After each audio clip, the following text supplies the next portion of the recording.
First, none of us wants to feel pain, and we're especially protective when it comes to our children. But what if your child couldn't feel any pain? That's a rare condition that so far has been diagnosed in only a handful of people. And as Juju Chang tells us, what sounds like a blessing turns out to be a curse. In many ways, Gabby Gingras is a typical 7-year-old girl. She goes to gym class with other third graders, loves playing board games. Okay, a miscellaneous 3. And idolizes her older sister Katie. But in one very dangerous way, Gabby is not a typical little girl. She can't feel pain and is at constant risk of badly hurting herself. She's wearing a helmet and those goggles for a reason, but we'll get to that in a minute. This video was taken as part of a documentary called A Life Without Pain when Gabby was 4. Here she bangs into the sharp corner of a table, but just keeps on going. And see how unfazed she is when this dog collides with her? For the first 4 months of her life, Gabby was the perfect little baby. It wasn't until she started teething that her parents, Steve and Trish, noticed some odd behavior. I was massaging Gabby's gums one day, and she bit down on me ungodly hard. And when I pulled my finger out of her mouth, I pulled the tooth out of her mouth.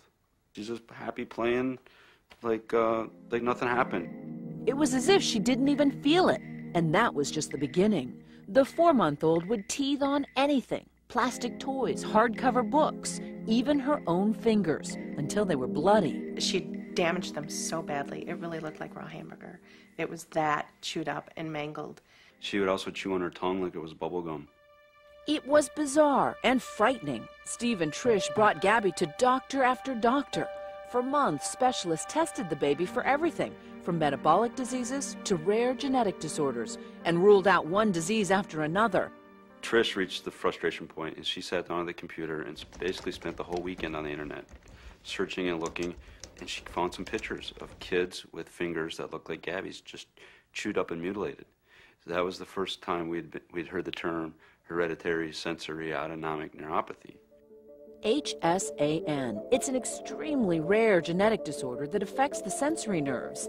In Gabby, the nerve fibers that detect pain and temperature never developed. There is no cure.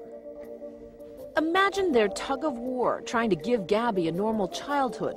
Careful on the steps. But wanting to protect her. I'm the worst playground mom. I mean, because I'm like, oh, don't climb that high, please.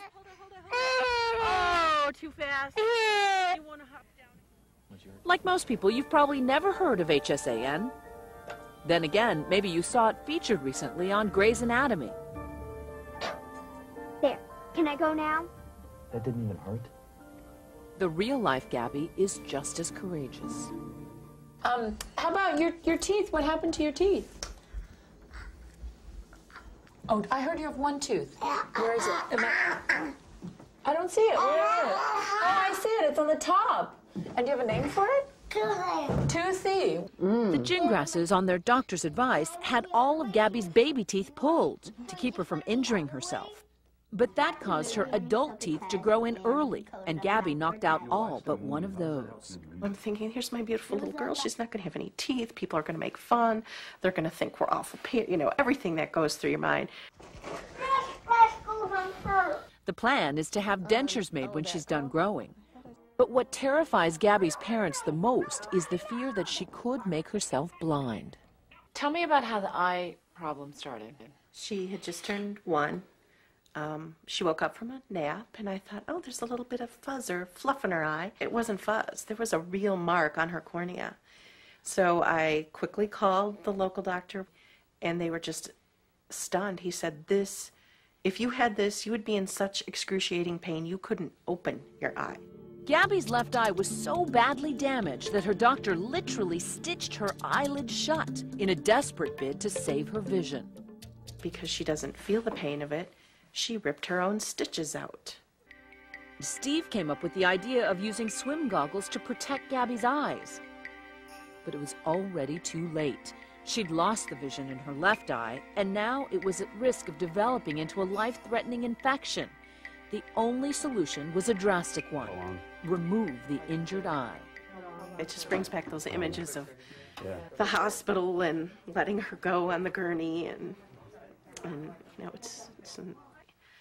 no parent should ever have to watch their child do that. Today, Gabby has an artificial left eye. You want to see how beautiful it looks? I want to see my first second. She wears a protective contact lens over the right one, which is also damaged.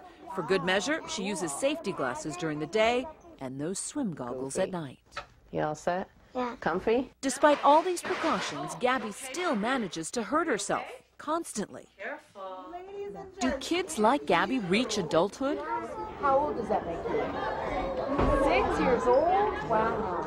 Can they have normal lives? Experts aren't even sure.